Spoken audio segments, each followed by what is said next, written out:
unconfirmed reports about Gaddafi being captured. On Muammar Gaddafi's forces. That Colonel Gaddafi has been killed. ዓለም አቀፍ ሚዲያዎች እብድ ውሻ እያሉ ሲሰድቡት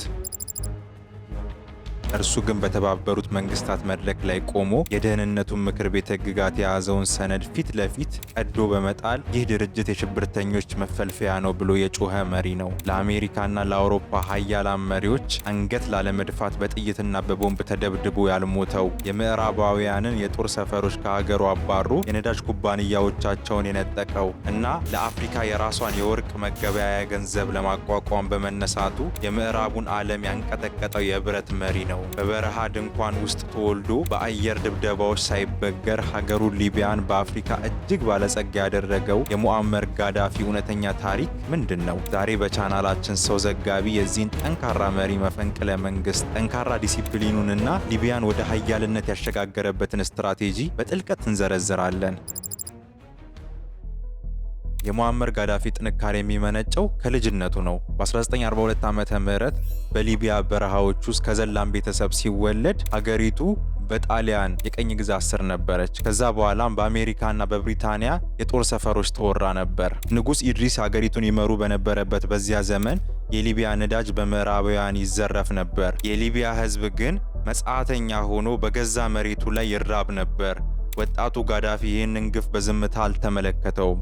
በግብፁ መሪ በጋማል አብድል ናስር የአረብ ነጻነት ፍልስፍና ተማርኮ አንድ ቀን ይችን ሀገር ከባዕዳን ቀንበር አወጣታለሁ ብሎ ማለ።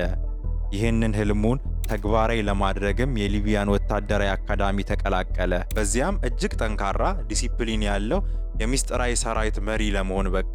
መስከረም 1 ቀን 1969 ዓመተ ምህረት በሊቢያ ታሪክ ውስጥ ትልቁ የታሪክ ጥፋት ተከሰተ። የ27 ዓመቱ ወጣት ሌተናንት ሙአመር ጋዳፊ ንጉስ ኢድሪስ ለሕክምና ከሀገር መውጣታቸውን ተከትሎ ጥቂት መኮንኖችንና ታንኮችን ይዞ ትሪፖሊን ተቆጣጠረ። የሚገርመው ይህ አብዮት የተከናወነው አንድም ጠብታ ደም ሳይፈስ ነበር። ጋዳፊ ወዲያውኑ በሬዲዮ ቀርቦ የሊቢያ ሪፐብሊክ መመስረቱን ሲያውጅ የመጀመሪያ እርምጃው አሜሪካንና ብሪታንያን ያስደነገጠ ነበር። በትሪፖሊ የሚገኘውን ግዙፉን የአሜሪካን የዊልስ አየር ኃይልና ሌሎች የጦር ሰፈሮችን ጠራርጎ ከሀገሩ አስወጣ። የውጭ ነዳጅ ኩባንያዎችን መብት ሙሉ በሙሉ በመንጠቅ የሊቢያን ነዳጅ ለሊቢያውያን አደረገ። ይህ ውሳኔው ከምዕራባውያን ጋር ለ42 ዓመታት ለሚዘልቀው ታላቅ ጦርነት መነሻ ሆነ። ጋዳፊ ስልጣን ሲይዝ የሊቢያ ህዝብ በደህንነት የሚማቅቅ ነበር። እሱ ግን መንግስቱን ጃማሃሪያ ወይም የሰፊው ህዝብ መንግስት ብሎ በመሰየም የሀገሪቱን ነዳጅ ለህዝቡ ግልጋሎት እንዲውል አደረገ። ሊቢያ በአጭር ጊዜ ውስጥ የአፍሪካ ስዊዘርላንድ ሆነች። ትምህርትና ሕክምና ሙሉ በሙሉ ነፃ ተደረገ። አዲስ ለሚጋቡ ጥንዶች መንግስት ነፃ የመኖሪያ ቤትና የገንዘብ ድጋፍ ያደርግ ነበር። በቢሊዮን የሚቆጠሩ ዶላሮችን በማውጣት ከበረሃ ስር ንጹህ ውሃ በመቆፈር ለከተሞች ያደረሰበት ታላቁ ሰው ሰራሽ ወንዝ የተሰኘው ግዙፍ ፕሮጀክት ዓለምን ጉድ አሰኘ። ሊቢያ በአፍሪካ ውስጥ ዕዳ የሌለባትና ብቸኛ ባለጸጋ ሀገር ሆነች። ጋዳፊ እርሱ ግን በቅንጦት ቤተ መንግስት ውስጥ ከመኖር ይልቅ በበረሃ ድንኳን ውስጥ መኖርን መረጠ። ይህ ጠንካራ አቋሙ ግን የአሜሪካና የአውሮፓ መንግስታትን እረፍት ይነሳ ነበር። ሙአመር ጋዳፊ የሊቢያውያንን ነዳጅ ለሊቢያውያን ካደረገ በኋላ ምዕራባውያኑ ይህንን ግትር ወጣት የሚያስወግዱበትን እቅድ ማውጣት ጀመሩ።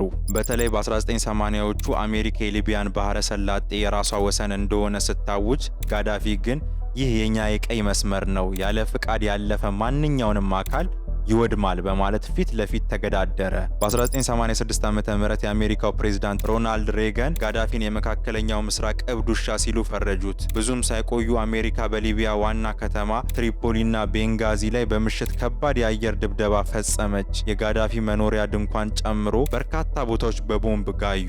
በዚህ ጥቃት የጋዳፊ ልጅ የሆነችው ሕፃን ሃና ጋዳፊ ሕይወቷ አለፈ። ጋዳፊ ግን አልተንበረከከም። በማግስቱ በቴሌቪዥን ቀርቦ አሜሪካውያን ላይ አፌዘባቸው። እኛ እዚህ በረሃችን ላይ ነን፣ ሬገን ቢሞክርም እኔን ሊገለኝ አልቻለም እያለ በዓለም ፊት አሳፈራት። ከዚህ ጥቃት በኋላ ጋዳፊ የትጥቅ ትግሉን ይባስ አፋፋመው። በብሪታንያ ላይ ጥቃት ለሚያደርሰው የደብሊን IRA አማጺ ቡድን የጦር መሳሪያና በሚሊዮን የሚቆጠሩ ዶላሮችን በመስጠት መላክ ጀመረ። የአሜሪካን የበላይነት የሚቃወም በዓለም ዙሪያ ያሉ የነጻነት ታጋዮችንና አማጺያንን ማሰልጠኛ ካምፖችን በበረሃው ላይ ከፈተ። ይህ የጋዳፊ የክላሽንኮቭ ዲፕሎማሲ በምዕራባውያን ዘንድ ከፍተኛ ስጋትና ጥላቻን አተረፈለት። ዓመቱ 1988 ሲደርስ ግንኙነቱ ጭራሽ ተበላሸ። በስኮትላንድ ሉከርቢ ከተማ ላይ የአሜሪካው ፓን አም አውሮፕላን በቦምብ ሲፈነዳ ምዕራባውያኑ ጥቃቱን የፈጸመው የጋዳፊ የስለላ ድርጅት ነው በማለት ሊቢያ ላይ እጅግ ከባድ የኢኮኖሚ ማዕቀብ ጣሉ። ሊቢያ ለዓመታት ከዓለም ተለይታ እንድትቆይ ተደረገ። ጋዳፊ ግን በዚህ ማዕቀብ አልተሸነፈም። ይልቁንም በአረቡ ዓለም አንድነት ተስፋ በመቁረጥ ፊቱን ሙሉ በሙሉ ወደ ጥቁር አፍሪካ ዞረ። እኛ አረቦች አይደለንም፣ እኛ አፍሪካውያን ነን በማለት የአፍሪካ አንድነት ድርጅት OAU ወደ አፍሪካ ህብረት AU እንዲቀየር ዋናውን የገንዘብና የሀሳብ ድጋፍ አደረገ። በአህጉሩ ላይ የተዘዋወረ ለአፍሪካን መሪዎች የገንዘብና የወርቅ ስጦታ በመስጠት የአፍሪካ ንጉሠ ነገሥት የሚለውን ታይትል እስከ ማግኘት ደረጃ ድረስ ደርሶ ነበር። የጋዳፊ መጨረሻውና ትልቁ ህልም ግን ምዕራባውያንን እስከ ወዲያኛው የሚያንበረክክ ነበር። የአፍሪካ ወርቅ ዲናር። ለአፍሪካ ሀገራት የራሳቸውን በወርቅ የተደገፈ የጋራ መገበያያ ገንዘብ በማቋቋም የአሜሪካን ዶላርና የፈረንሳይን የCFA ገንዘብ ከአፍሪካ ምድር ጠርጎ ለማስወጣት እቅድ ነደፈ። ይህ እቅዱ ለአፍሪካ እውነተኛ ነጻነት የሚሰጥ ቢሆንም ለአፍሪካ ዶላር የበላይነትና ለምዕራቡ ዓለም ባንኮች ግን ሊቀበሉት የማይችሉት ታላቅ የሞት ፍርድ ነበር። እንደ አውሮፓውያን አቆጣጠር በ2011 ዓ.ም የአረቡ አብዮት ሊቢያ ደጃፍ ላይ ሲደርስ ምዕራባውያኑ ጋዳፊንና የወርቅ ዲናሩን ሐሳብ ለአንዴና ለመጨረሻ ጊዜ የሚያጠፉበትን እድል አገኙ። በቤንጋዚ የተቀሰቀሰውን አመፅ ተገን በማድረግ የአሜሪካና የፈረንሳይ መሪዎች በኔቶ ስም ሊቢያ ላይ ወታደራዊ ወረራ አወጁ። ለ42 ዓመታት ዓለምን የተገዳደረው ጠንካራው መሪ አሁን ከሰማይ የሚዘንብ የኔቶ ዘመናዊ ቦምብና በምድር ባሉ ታጣቂዎች መካከል ራሱን አገኘው። ጋዳፊ ግን እስከ መጨረሻው ሰከንድ ድረስ እጅ አልሰጠም። ዋና ከተማዋ ትሪፖሊ ስትወድቅ የቅንጦት ሕይወቱን ትቶ ወደ ትውልድ ስፍራው ወደ ሰርት በረሃ ገባ። ጥቅምት 20 ቀን 2011 ዓ.ም ጋዳፊና ጥቂት ታማኝ ጠባቂዎች በሰርት በረሃ ውስጥ ሲጓዙ በኔቶ የአየር ድብደባ ተመታ። የቆሰለው ጋዳፊ ሕይወቱን ለማዳን ከመንገዱ ስር ወደሚገኝ ሁለት ጠባብ የኮንክሪት የፍሳሽ ቱቦዎች ውስጥ ተደበቀ። በአንድ ወቅት በዓለም መድረክ ላይ በትዕቢት ይናገር የነበረው በዓለም መሪዎች ፊት በወርቅ ያጌጠ ልብስ ለብሶ ይንጎማለል የነበረው ኃያሉ መሪ አሁን በቆሻሻና በአሸዋ በተሞላ ቱቦ ውስጥ ተጨናንቆ ተቀመጠ። የአማጺያኑ ታጣቂዎች የሳተላይት ስልኩን የምልክት ሞገድ በመከተል መደበቂያውን በቀላሉ አገኙት። ከቱቦ ውስጥ በጭካኔ ጎትተው አወጡት። ጋዳፊ ፊቱ በደም ተሸፍኖ በቁጣ በናወዙ ታጣቂዎች ተከቦ ሳለ በመጨረሻም እጆቹን ወደ ሰማይ ዘርግቶ እያለቀሰ እንዲህ ሲል ጠየቃቸው። ምን አደረኳችሁ? ጥፋቴስ ምንድን ነው? እኔ እኮ አባታችሁ ነኝ።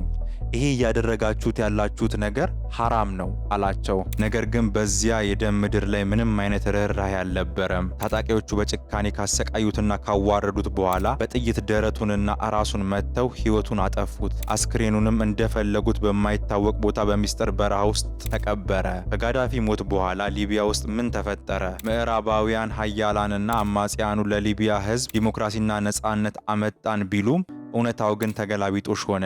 ሊቢያ መሪዋን ካጣች በኋላ ዳግም ልታገግም ወደማትችልበት የትርምስ ማጥ ውስጥ ሰመጠች። ሀገሪቱ በታጣቂ ቡድኖች፣ በጎሳዎችና በውጭ ኃይሎች ፍላጎት ለሁለት ተከፈለች።